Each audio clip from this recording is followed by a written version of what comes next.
నమస్కారం city news కి స్వాగతం ముందుగా ముఖ్యాంశాలు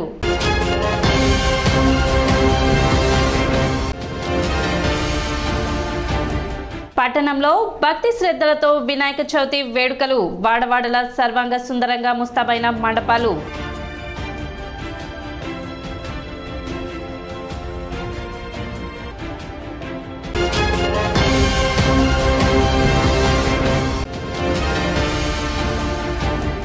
వరద ముంపు బాధితులకు ప్రభుత్వం అందిస్తున్న నిత్యావసర సరుకుల పంపిణీని పరిశీలించిన మంత్రి నాదెండ్ల మనోహర్.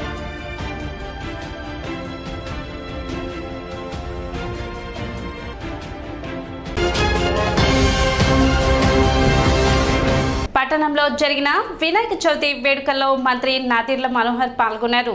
తొలుత విఎస్ఆర్ కాలేజ్ వద్ద గల భారీ మహాగణపతి విగ్రహం వద్ద ప్రత్యేక పూజలు నిర్వహించారు. ఈ సందర్భంగా విగ్రహ కమిటీ సభ్యులు ఆయనకు ఘన స్వాగతం పలికారు. అనంతరం పట్టణంలో ఏర్పాటు చేసిన వివిధ వినాయకుని మండపాలను సందర్శించి ప్రత్యేక పూజలు నిర్వహించారు.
వేమూరు నియోజకవర్గ పరిధిలో అకాల వర్షం కారణంగా నష్టపోయిన పంట పొలాలను మాజీ మంత్రి వేమూరు శాసనసభ్యులు నక్కా ఆనందబాబు పరిశీలించారు. చుండూరు మండలంలోని తొట్టింపూడి, మోదుకూరు, అమర్తులూరు మండలంలో పెదపూడి, మోపర్రు, గోవాడ, పాంచలవరం గ్రామాలు, వేమూరు మండలంలో పెరవలిపాలెం, పెరవలి, చావలి గ్రామాల్లో వర్షాలకు దెబ్బతిన్న వరి పొలాలను పరిశీలించారు. పంట నష్టాన్ని అంచనా వేసి ప్రభుత్వానికి నివేదిక ఇవ్వాలని అధికారులను ఆదేశించారు. రైతులు అధైర్యపడవద్దని, ప్రతి ఒక్క రైతుని ఆదుకుంటామని తెలిపారు. గతంలో ప్రకృతి విపత్తులు సంభవించినప్పుడు అటువైపు కూడా వైసీపీ ప్రజాప్రతినిధులు చూడలేదని, గతంలో వైసీపీ ప్రభుత్వం చేసిన తప్పిదాలే ఈ రోజు రైతులకు శాపంగా మారిందని తెలిపారు. కానీ కూటమి ప్రభుత్వం ఏర్పడిన తర్వాత నిత్యం ప్రజల్లో ఉంటూ ప్రజల అవసరాలు తీరుస్తూ ప్రజలకు అండగా ఉంటూ ప్రజలకు భరోసా కల్పిస్తున్నారని, గతంలో ఇలాంటి వర్ష బీభత్సం ఎప్పుడూ చూడలేదని అన్నారు. వైసీపీ ప్రభుత్వం డ్రైన్లు క్లీన్ చేయకపోవడంతో ఈరోజు పంట పొలాలు నీట మునిగాయని తెలిపారు. నష్టపోయిన రైతులెవరూ అధైర్యపడవద్దని, అందరికీ కూటమి ప్రభుత్వం అండగా ఉంటుందని రైతులకు వెన్నంటి నిలిచారు.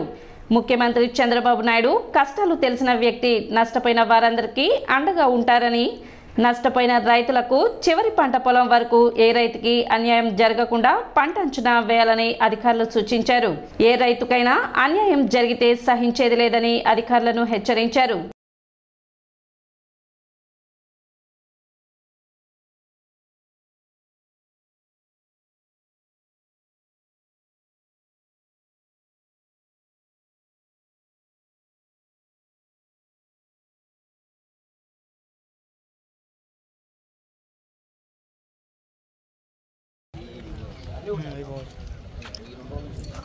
పెద్దపూడి అదే గంగోలు రాజోల దగ్గర గుండం అంటారు. గుండం దగ్గర షట్టర్ సైడ్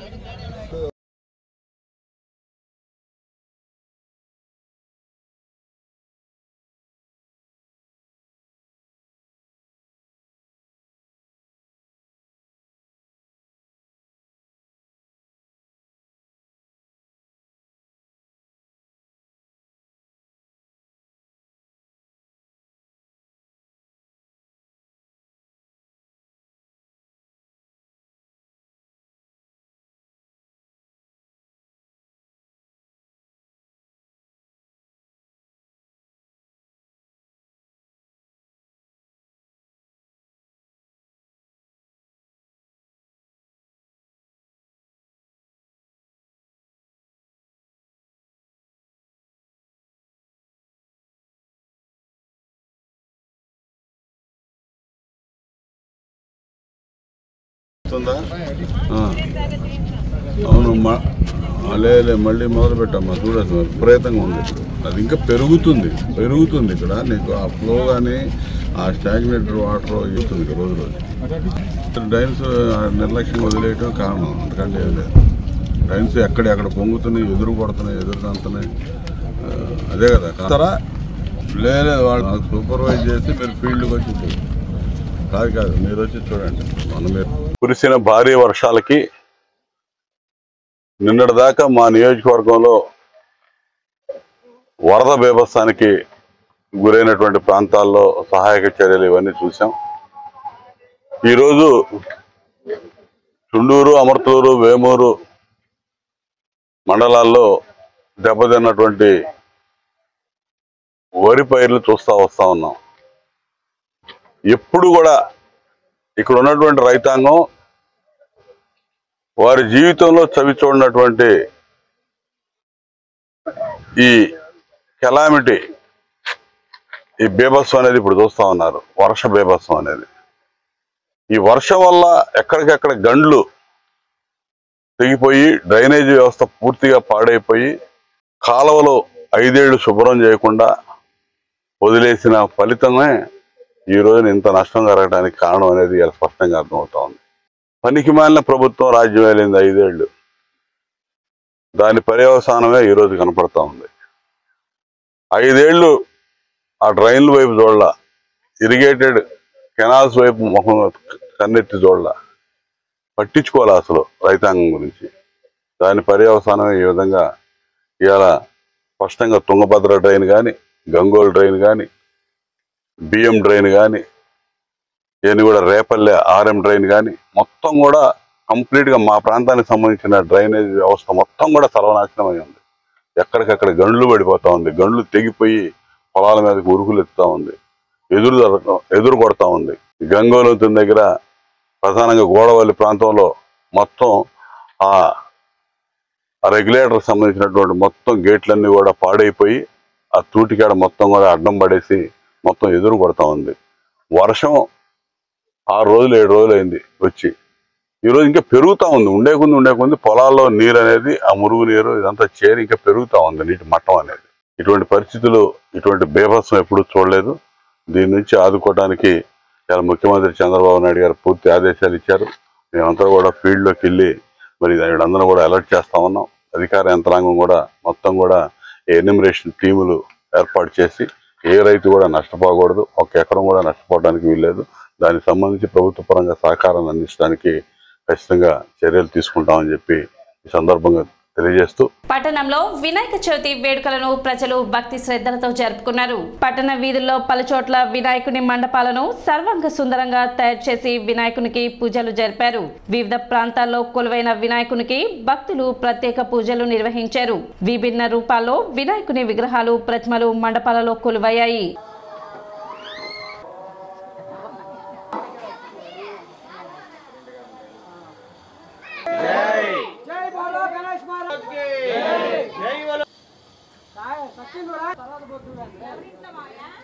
అందరికీ నమస్కారం.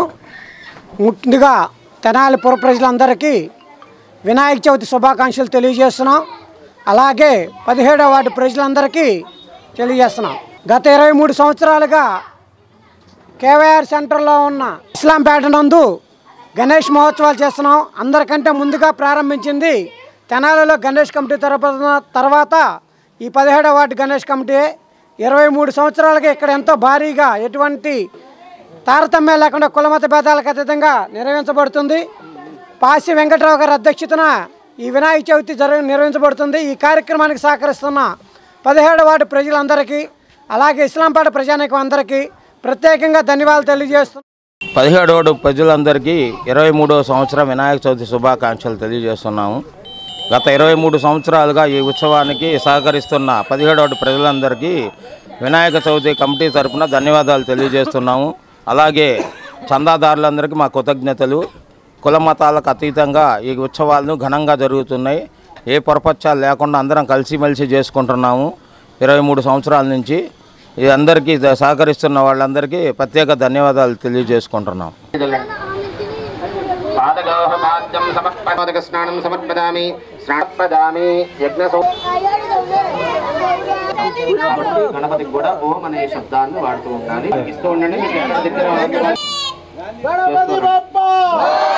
తెనాలి పట్టణ ప్రజలకు వినాయక చవితి శుభాకాంక్షలు. స్థానిక చిన్రావూరు బోస్ నగర్లో సుగాలి యూత్ ఆధ్వర్యంలో గత 14 సంవత్సరాలుగా గణపతి మహోత్సవములు ఘనంగా జరుపుతున్నాము. ఈరోజు ఈ పూజా కార్యక్రమాన్ని Tiruvuru principal civil judge Khatavath Motilal గారు దంపతులుగా విచ్చేసి పూజా కార్యక్రమాన్ని నిర్వహించారు. అలాగే ఈ కార్యక్రమాన్ని 14 సంవత్సరాలుగా చందాలు ఇచ్చిన దాతలకు మా సుగాలి యూత్ కుర్రోళ్ళ తరపున ధన్యవాదాలు తెలుపుతున్నాము. వారి కుటుంబ సభ్యులకు స్వామివారి కృప ఎల్లప్పుడూ ఉండాలని, ఇలాగే ఈ కార్యక్రమాన్ని ప్రతి సంవత్సరం ఘనంగా జరుపుకోవాలని తెనాలి పట్టణ ప్రజలకు మరొకసారిగా వినాయక చవితి శుభాకాంక్షలు తెలుపుతున్నాను.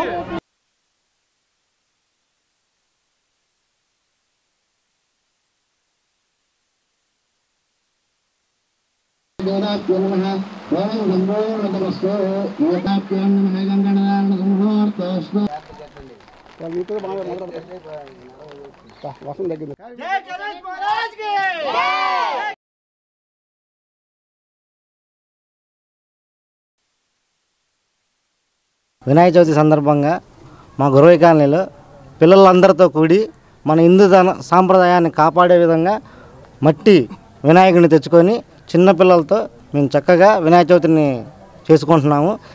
ఈ మట్టి గణపతిని ఎందుకు పెట్టుకోవాలంటే మనం ప్రకృతిని కాపాడుకోవాలి, మనం ప్రకృతిని ప్రేమించాలి, ప్రకృతిని కాపాడుకోవాలి. దాని కారణంగానే మేము మట్టి గణపతితో పూజ చేసుకుంటున్నాం. అందరూ ఇదే విధంగా కొనసాగాలని ఆశిస్తున్నాం. అందరికీ శుభాకాంక్షలు, వినాయక చవితి శుభాకాంక్షలు.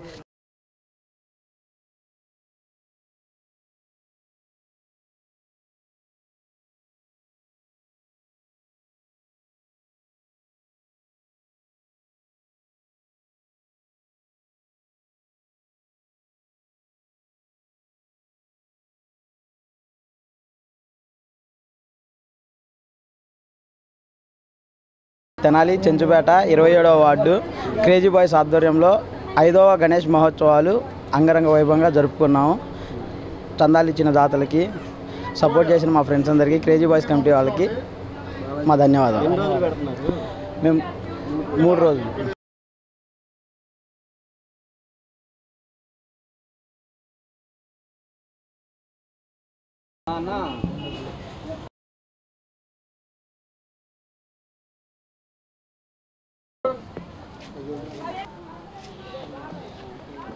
బాండ్రంపేట ఎన్టీఆర్ రోడ్లో అంబేద్కర్ తరపున 16వ సంవత్సరం గణేష్ మహోత్సవాలు జరుగుతున్నాము. 50 భక్తులు ఇచ్చేసి ఈ కార్యక్రమాన్ని విజయవంతం చేయవలసిందిగా కోరుతున్నాము.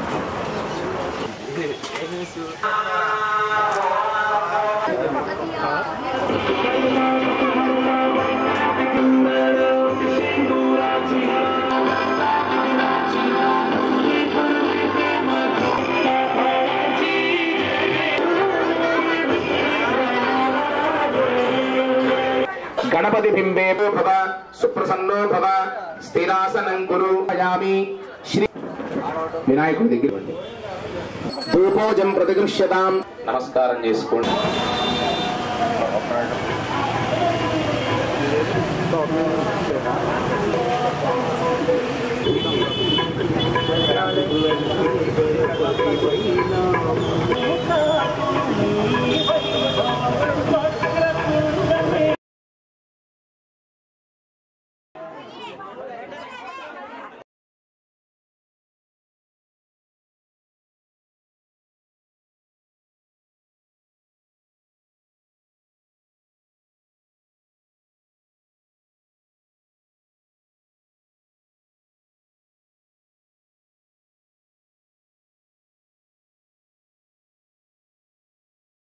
చిన్రావూరు రైల్వే స్టేషను తూర్పు బజార్ నందు గత 15 సంవత్సరాలుగా వినాయక చవితి ఉత్సవాలు అత్యంత వైభవంగా చేస్తున్నాము.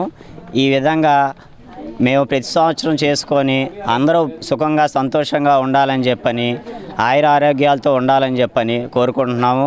అదేవిధంగా మన రాష్ట్ర ముఖ్యమంత్రి గారు నారా చంద్రబాబు నాయుడు గారికి, మన ఉప ముఖ్యమంత్రి పవన్ కళ్యాణ్ గారికి, మన మనోహర్ గారికి, మంత్రి గారికి, ఆలపాటి రాజా గారికి అందరికీ మా తూర్పు కాపు సంఘం తరపు నుంచి వినాయక చవితి శుభాకాంక్షలు. మంత్రి నాదెండ్ల మనోహర్ విజయవాడలోని వరద బాధితులకు ప్రభుత్వం తరపున అందజేస్తున్న నిత్యావసర సరుకుల పంపిణీ కార్యక్రమాన్ని పరిశీలించారు. మున్సిపల్ శాఖ మంత్రి పొంగూరు నారాయణ అధికారులతో చర్చించి గొల్లపూడి గోడౌన్స్ మరియు సిద్ధార్థ కాలేజ్లో పంపిణీ కొరకు జరుగుతున్న పనులను పరిశీలించారు. అనంతరం క్రీస్తురాజపురంలో వరద బాధితులకు అందిస్తున్న సరుకుల పంపిణీని స్వయంగా పర్యవేక్షించారు.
వినాయక చవితి పండుగను పురస్కరించుకొని తెనాలిలో గల భారీ గణనాథుడు విశేష పూజలు అందుకున్నారు.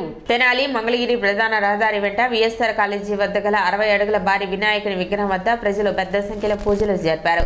తెనాలి ప్రాంత సుభిక్షం కోరుతూ 1994లో మహాగణపతిని ఏర్పాటు చేయడం జరిగింది అని, భవిష్యత్తులో ఈ ప్రాంతంలో కళ్యాణ మండపం ఏర్పాటు చేసి వివాహాలు తదితర శుభకార్యాలు చేసుకునేందుకు వీలుగా భక్తులకు ప్రజలకు ఉచితంగా ఇచ్చేందుకు ఆలోచన చేస్తున్నట్లు విగ్రహ కమిటీ సభ్యులు తెలిపారు.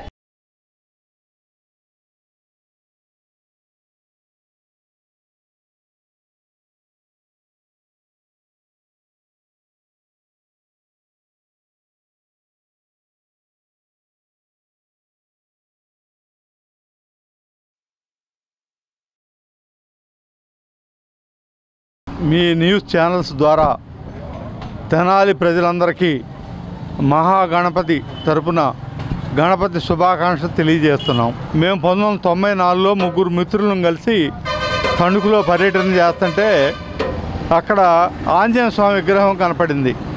తెనాలికి కూడా ఏదైనా మేము చేయాలని ప్రత్యేకత అనుకొని ఇక్కడ పెద్దల్ని పూజాలను సంప్రదిస్తే ఈ దిక్కుగా గణపతిని కనుక పెడితే తెనాలికి శుభాలు జరుగుతాయని చెప్పారు.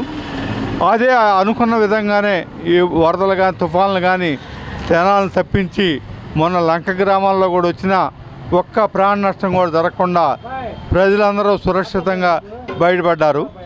చాలా దూరం నుంచి కూడా వచ్చి జనం ఇక్కడ ఈ వినాయకుడిని శ్రీకాకుళం, ఇచ్చాపురం తదితర ప్రాంతాలను కూడా వచ్చి ఈ గణపతిని సేవించుకొని వాళ్ళ మొక్కులు తీరినట్టుగా మాకు చెప్పడం చాలా ఆనందదాయకం. ఇది మేము 1994లో మొదలుపెట్టాం. సాయిబాబా అనే శిల్పి తణుకు నుంచి వచ్చి 3 సంవత్సరాల పాటు దీన్ని కట్టాడు. 15 రోజులు ఇక్కడ ఉండి పనిచేయటం, 15 రోజులు వాళ్ళ ఊరు వెళ్తాం, అట్టా చేస్తాం. 1997లో స్వామి చిన్నజీర గారి స్వామి చేతుల మీదుగా దీన్ని ఓపెన్ చేయటం జరిగింది. అంతకంతటికి భక్తులు ప్రతి ఏడు పెరుగుతూ ఉన్నారు. వచ్చే సంవత్సరం మేము ఈ పక్కన కాలువ రివిట్మెంట్ అయితే ఇక్కడ చిన్న కళ్యాణ మండపం, మినీ కళ్యాణ మండపం వేసి వంట సామాన్లు అవన్నీ ఫ్రీగా ఇచ్చి ప్రతి వాళ్ళు ఫ్రీగా పెళ్లి చేసుకునేది కానీ ఏదైనా వాళ్ళ పుట్టినరోజులు ఆ శుభకార్యాలు చేసుకుంటానికి వీలుగా ఇక్కడ నిర్వహిస్తామని మీ ద్వారా తెలియజేస్తున్నాం. యంగ్ జనరేషన్ టీం ఆధ్వర్యంలో ఐతనగర్ నిరుపేద కుటుంబాలకు నిత్యావసర సరుకులు అందజేశారు. లింగేశ్వరరావు, నాగేశ్వరరావు, తెనాలి చిన్న వెంకట్ అనే 4 కుటుంబాల వారికి నిత్యావసరాలను అందజేశారు. అనారోగ్య సమస్యలతో బాధపడుతున్న వారు సహాయం కోసం యంగ్ జనరేషన్ టీని ఆశ్రయించగా స్పందించి వారికి నిత్యావసరాలు అందించినట్లు సంస్థ వ్యవస్థాపకులు సాదిక్ తెలిపారు. భవిష్యత్తులో కూడా వారికి సహాయం చేయడంలో ముందుంటామని సాదిక్ పేర్కొన్నారు.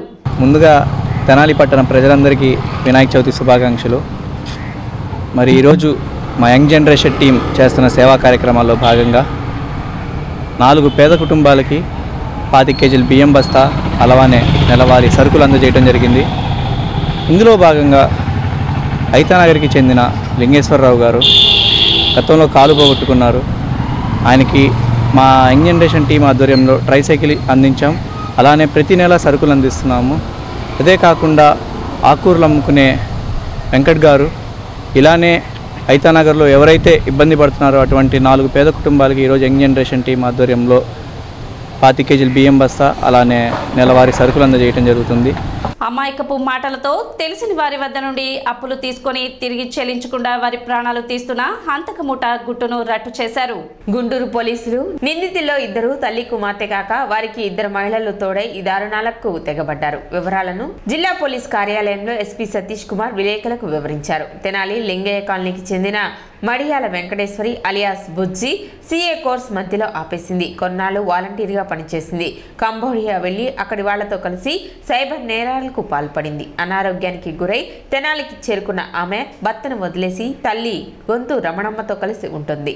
జల్సాలకు అలవాటు పడిన తల్లి కుమార్తెలు డబ్బు కోసం 3 మహిళలు ఒక పురుషుడిని చంపేశారు. మరో 3 మహిళల హత్యకు ప్రణాళిక వేయగా బెడిసి కొట్టింది. 2 హత్యల్లో వీరితో పాటు తెనాలికి చెందిన రజని, భూదేవి పాల్గొన్నారు. ప్రకాశం జిల్లా మార్కాపురానికి చెందిన మేనత్త సుబ్బలక్ష్మి ఆస్తి రాసివ్వడం లేదంటూ 2022లో తల్లి రమణమ్మతో కలిసి వెంకటేశ్వరి ఆమెకు మద్యంలో సైనైడ్ కలిపి ఇచ్చి చంపేసింది.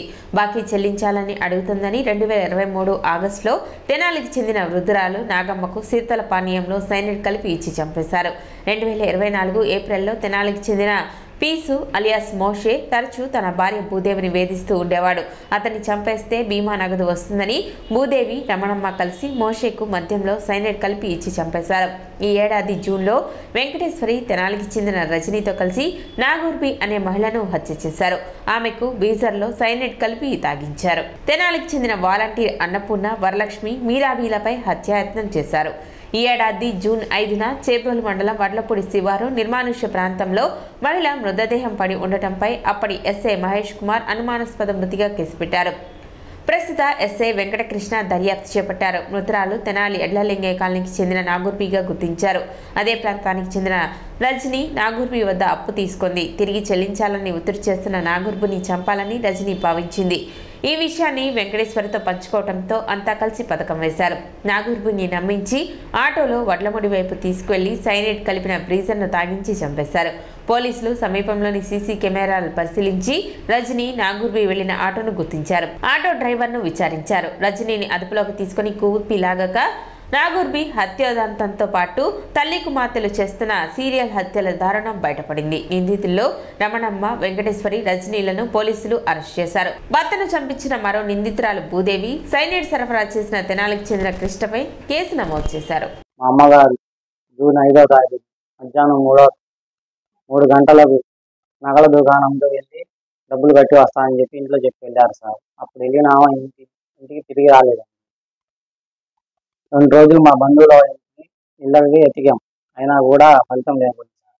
7వ తారీఖు తెనాలి 3 టౌన్ పోలీస్ స్టేషన్లో కంప్లైంట్ ఇచ్చాం. కంప్లైంట్ తీసుకోలేదు సార్. కంప్లైంట్ ఇవ్వవద్దు, మీ అమ్మగారు ఫోన్ రింగ్ అవుతే నా దగ్గరికి రండి, లొకేషన్ చూసి వెతికి పెడతానని చెప్పి ఎస్ఐ గారు అన్నారు. ఆ ఎస్ఐ గారి పేరు కూడా నక్కా ప్రకాశ్రావు గారు. ఆయన కేసు తీసుకోలేదు సార్. తెలిసిన వాళ్ళ చేత చెప్పిస్తే మధ్యాహ్నం 3 గంటలకి తెల్ల పేపర్ మీద కానిస్టేబుల్ చేత అనుమానం ఉన్న చోట రాపించుకున్నారు సార్.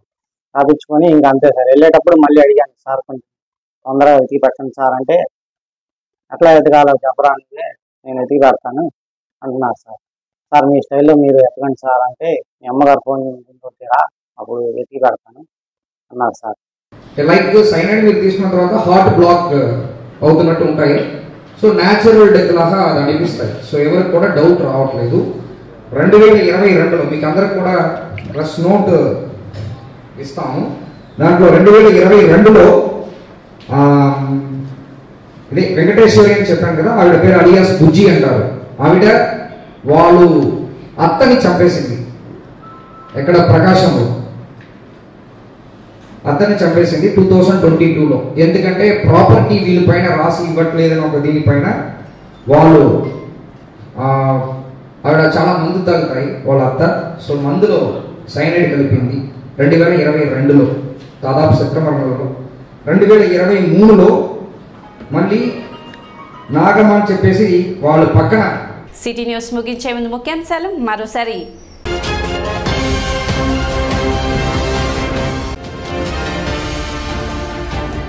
పట్టణంలో భక్తి శ్రద్ధలతో వినాయక చవితి వేడుకలు. వాడవాడల సర్వాంగ సుందరంగా ముస్తాబైన మండపాలు.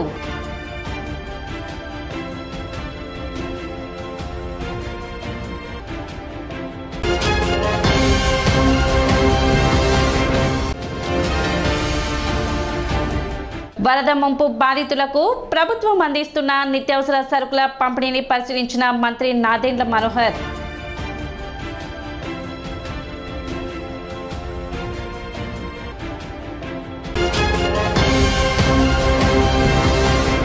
సిటీ న్యూస్ ఇంతటితో సమాప్తం. నమస్కారం.